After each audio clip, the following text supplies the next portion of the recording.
আসসালামু আলাইকুম। কি অবস্থা সবার কেমন আছেন? আমি আজকে একটা ছোট্ট গিফট পেয়েছি। গিফট পেতে আসলে কার না ভালো লাগে? তো আমার হাতে এটা আছে। আমি এখন খুলে দেখবো আসলে আমার সম্ভবত মনে হচ্ছে যে এটা আসলে একটা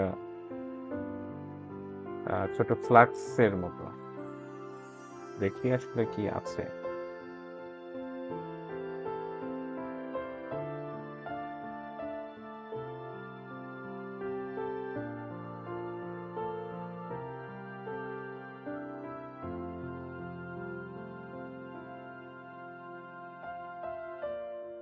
হ্যাঁ, আমি যেটা ভাবছিলাম আসলে সেইটাই।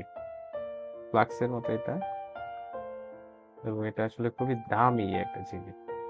যদিও আসলে কোনো গিফটের মূল্য হয় না। গিফট সবসময় গিফট। সেটা অমূল্য।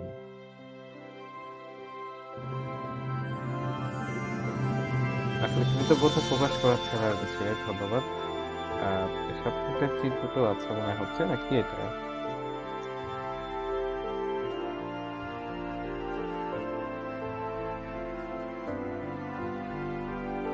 আ ধন্যবাদ। আসলে গিফট পেতে কার না ভালো লাগে? এই পৃথিবীতে মানুষের ভ্রাতৃত্ব, সম্পর্ক সবকিছু বজায় রাখতে আসলে আ গিফট আসলে অতুলনীয় একটা বিষয়।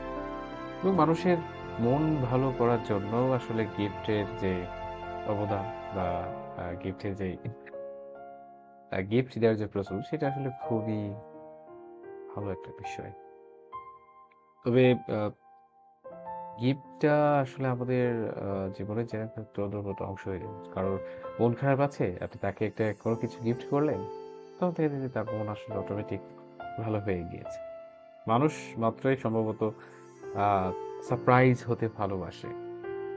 আপনি দেখবেন যে আপনার কাছের কোনো মানুষ বা কেউ থাকলে বন্ধু, পাড়া-প্রতিবেশী বা মেস লাইফে, হোস্টেল লাইফে দেখেছি যে খুব আ আকস্মিক একটা বিষয় নিয়ে সারপ্রাইজ হয়েছে।